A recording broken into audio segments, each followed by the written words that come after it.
கருத்தரிப்பு முறை, அதாவது செயற்கை முறையில் இப்போ கருத்தரிப்பு முறைகள் நிறைய வந்திருக்கு. அது இஸ்லாத்தில் கூடுமா கூடாதா? ரெண்டாவது, மரியம் அலைஹிஸ்ஸலாம் பெற்றது கூட இந்த மாதிரியான ஒரு முறையா என்பதை தெளிவுபடும். செயற்கை முறையில் கருத்தரிக்கை செய்வதற்கு மார்க்கத்தில் அனுமதி இருக்கிறதா என்று கேட்குறாங்க.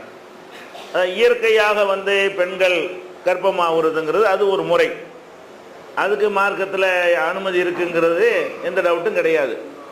ஆனால் இந்த நவீன காலத்தில் ஆணிடத்தில் உள்ள சில கோளாறுனால அல்லது பெண்கள்கிட்ட உள்ள சில கோளாறுனால செயற்கையான முறையில் என்ன செய்கிறாங்க, அந்த குழந்தை உருவாவதற்கு சில முறைகளை கடைபிடிக்கிறார்கள். அந்த மாதிரி முறைகளில் பொத்தாம் பொதுவாக கூடும் என்றும் அது சொல்ல முடியாது, பொத்தாம் பொதுவாக கூடாது என்றும் சொல்ல முடியாது. சில விஷயங்கள் அதில் அனுமதிக்கப்பட்டதாக இருக்கிறது, சில விஷயங்கள் தடுக்கப்பட்டதாக இருக்கிறது. உதாரணமாக, ஒரு ஆணுக்கு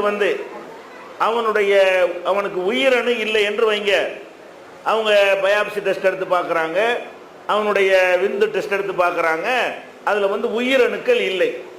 உயிரணு இல்லை என்று சொன்னால் ஒரு காலத்தில் அவனுக்கு குழந்தை பிறக்காது.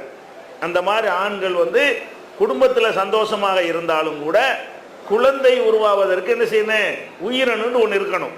அந்த உயிரணு ஆண்கள்கிட்ட லட்சத்தில் ஒரு ஆளுக்கோ அந்த மாதிரி ஒரு 2 ஆளுக்கோ என்ன செய்யும், இந்த மாதிரியான குறைபாடு இருக்கும். இந்த உயிரணு அறவே இல்லை என்று சொன்னால் அதுக்கு வைத்தியமும் கிடையாது, அதை திருப்பி மருத்துவத்தின் மூலமாக உண்டாகவும் முடியாது. அந்த மாதிரி நேரத்தில் உள்ளவங்களுக்கு என்ன செய்வாங்கன்னு கேட்டால், அதாவது வேற ஒரு ஆணுடைய உயிரணுவை எடுத்து இவனுடைய மனைவியுடைய கற்ப வரையில் செலுத்தி என்ன செய்வாங்க, குழந்தையை உண்டாக்குற ஒரு முறை இன்றைக்கு நவீன உலகத்தில் செய்கிறாங்க. இது மார்க்கத்தில் தடுக்கப்பட்டது. ஏன்? கணவன் மனைவி என்ற உறவின் மூலமாக இல்லாமல் எந்த ஒரு குழந்தை என்ன செய்யக்கூடாது, உருவாகக்கூடாது. இஸ்லாமிய அடிப்படையில் கணவன் மனைவி என்கிற முறையில் மட்டும்தான் அந்த குழந்தை உருவாக வேண்டுமே தவிர, கணவன் இல்லாத வேற ஒரு ஆணுடைய உயிரணுவை எடுத்து இன்ஜெக்ஷன் மூலமாக என்ன செய்வாங்க, கருவறையில் செலுத்தி குழந்தை உருவாக்கினார்களே, ஆனால் அது மார்க்கத்தில் என்ன செய்யப்பட்டது, தடுக்கப்பட்டது.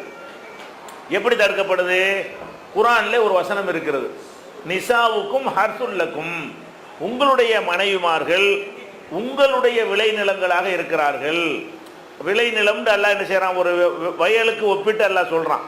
அப்ப உங்கள் மனைவிமார்கள் உங்கள் விளைநிலங்கள்னா என்ன அர்த்தம்னு கேட்டா, கணவனுடைய குழந்தையைத்தான் ஒரு பெண் என்ன செய்யணும், சுமக்க வேண்டும். கணவன் இல்லாத ஒரு ஆளுடைய குழந்தை என்ன செய்ய முடியாது, சுமக்க முடியாது. அப்ப இந்த செயற்கை முறையில் கருவூட்டல் என்று சொல்லி அடுத்தவர்களுடைய உயிரணுக்களை வைத்து குழந்தையை உற்பத்தி பண்ணுவார்களே, ஆனால் இது அப்பட்டமாக ஹராம். இது மாதிரி செய்யக்கூடாது. இது மாதிரி உள்ளவங்க என்ன செய்யலாம், ஏதாவது ஒரு குழந்தை எடுத்து வளர்த்து கொள்ளலாம், அல்லது அவங்களுக்குள்ள பேசி அந்த ஆணை என்ன செய்யலாம், அவனுக்கு குழந்தை பெறக்கூடிய தன்மை இல்லை, பெண்ணுக்கு அந்த தன்மை இருக்கிறது, நான் குழந்தையே வேணான்னு சொல்லக்கூடிய ஒரு பெண்ணா பார்த்து நான் கல்யாணம் பண்ணிக்கிறேன், நீ வேற ஒரு மாப்பிள்ளையை கல்யாணம் பண்ணிக்கிற வகையில் என்ன செய்யலாம். இது பெரிய மேட்டர்லாம் கிடையாது.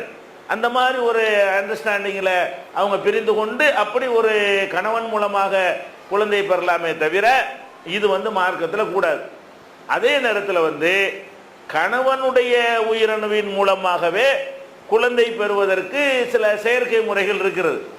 அது என்னன்னு கேட்டால், இவனுக்கு குழந்தை உருவாக்கக்கூடிய தன்மைகள்லாம் இருக்கும், ஆனால் கர்ப்பப்பை பலவீனமாக இருக்கும்.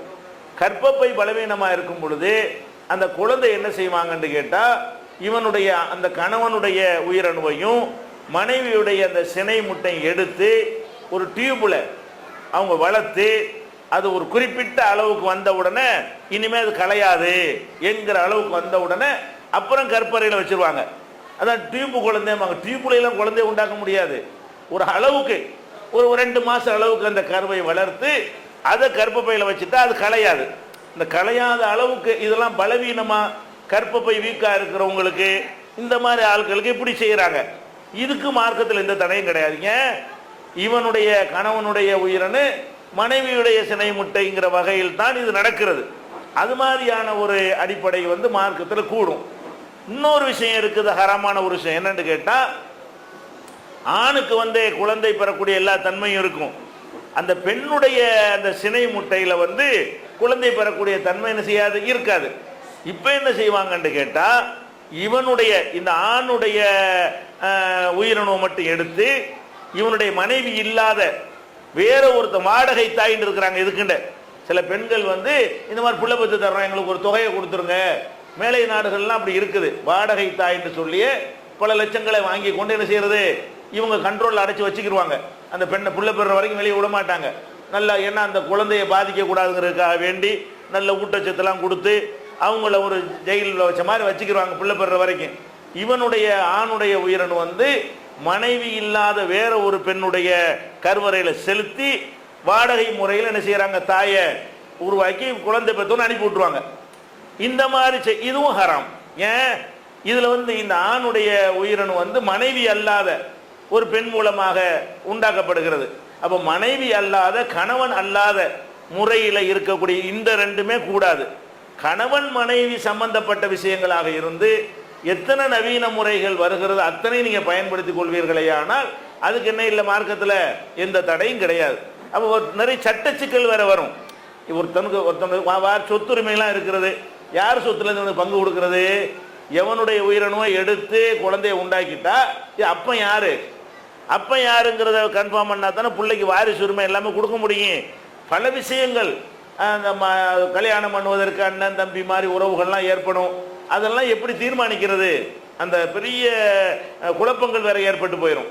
அதனால செயற்கை முறையில் கருவூட்டல் என்பது வந்து கணவன் மனைவிக்கு மத்தியில் மட்டும் உள்ளதாக இருக்குமே, ஆனால் அது எத்தகைய நவீன முறையை கடைபிடித்தாலும் மார்க்கத்தில் தடை இல்லை.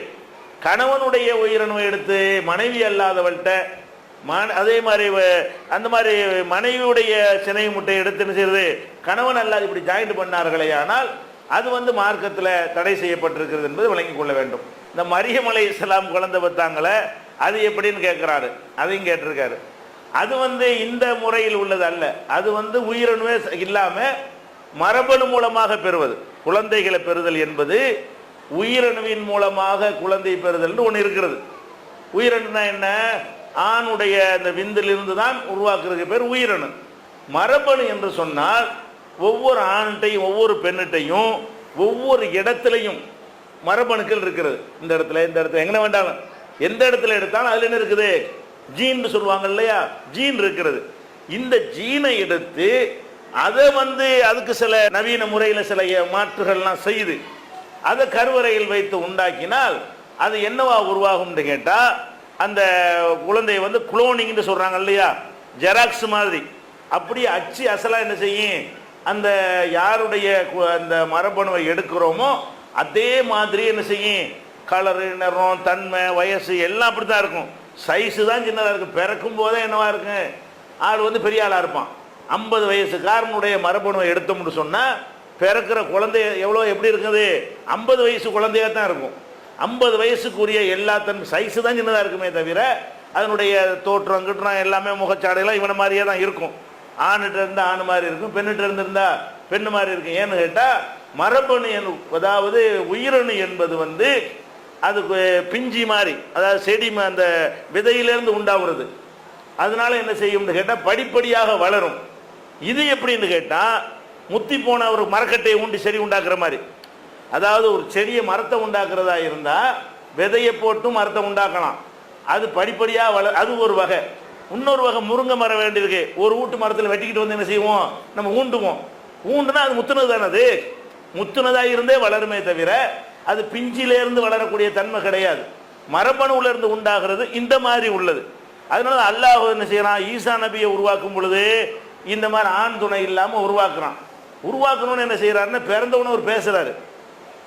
பிறந்தவனை ஏன் பேசப்படுது, அது உயிரணுவின் மூலமாக பிறந்தா தான் படிப்படியாக வளர்ந்து வளர்ந்து நடக்கிறதுக்கு ஒரு பருவம், பேசுறதுக்கு ஒரு பருவம், ஓடுறதுக்கு ஒரு பருவம், உணவுகளை உட்கொள்றதுக்கு ஒரு பருவம்னு இருக்கு. இந்த குழந்தையை பெற்றவனே இது யாரு, தகப்பன் யாரு, ஆம்பளை இல்லாமல் இப்படி பெற்றன்னு கேள்வி வரும் பொழுது அந்த அம்மா என்ன பண்ணுறாங்க, இப்போ அஷாரத்தை இலகி அந்த குழந்தையை நோக்கி கையை காட்டினார்கள்.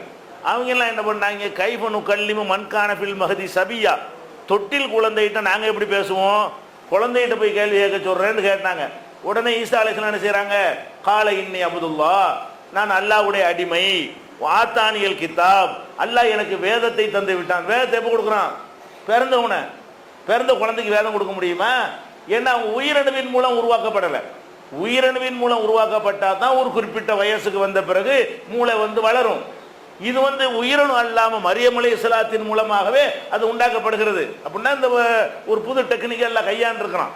அப்போ மரபணுவின் மூலமாக குளோனிங் முறையில் வந்தால் என்ன ரிசல்ட் வரும்னு சொல்கிறானோ அது எல்லாமே என்ன இருக்கிறது, மரியம் அலைஹிஸ்ஸலாமுடைய விஷயத்துக்கு பொருந்துகிறது. அந்த மாதிரி செஞ்சால் என்னவாகும்னு கேட்டால், அதே மாதிரி இந்த ஒரு தாய் போல பிள்ளை இருக்க மாட்டாங்க, தகப்பன் போல இருக்க மாட்டாங்க. சில நேரத்தில் இருக்கிறது, பல நேரத்தில் என்னவாகிடுது, தாயும் தகப்பனுக்கு சம்மந்தம் இல்லாத கோலத்துல எல்லாம் புள்ள பிறக்கும். ஆனால் மரபணுவில் பிறக்கும்போது அப்படி இருக்காது. ஒரு ஆள்கிட்ட எடுப்போம், அதே மாதிரியே தான் இருக்கும். அச்சு அசலான இருக்கு, எல்லாமே ஒரே மாதிரியா இருக்கும். அந்த மாதிரி ஒரு முறை இருக்கிறது. அது வந்து இப்போ உலகமெல்லாம் தடை செஞ்சு வச்சிருக்கிறாங்க.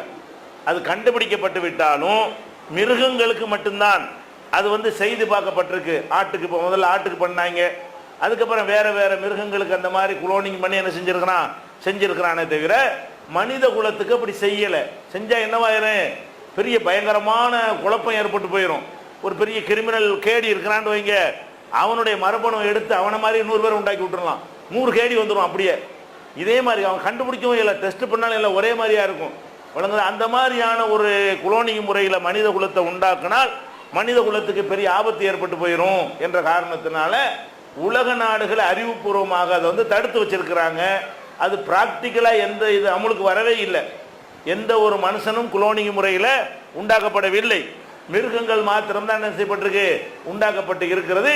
உண்டாக்குறது சாத்தியம் என்று சொல்லுகிறார்கள். இன்னும் உண்டாக்கி பார்க்கல. ஆட்டுக்கு சாத்தியம்னா மனுஷனுக்கு சாத்தியம் தானே. ஆட்டு ஆடு பன்றி எல்லாம் உண்டாக்கி இருக்கிறாங்க. அந்த மாதிரியான ஒரு அடிப்படை இருக்கிறது. ஆனால் மார்க்கத்தில் அதுக்கு தடையில் அப்படி செஞ்சார்களே, ஆனால் என்ன இல்லை, மார்க்கத்துக்கு தடை வராது.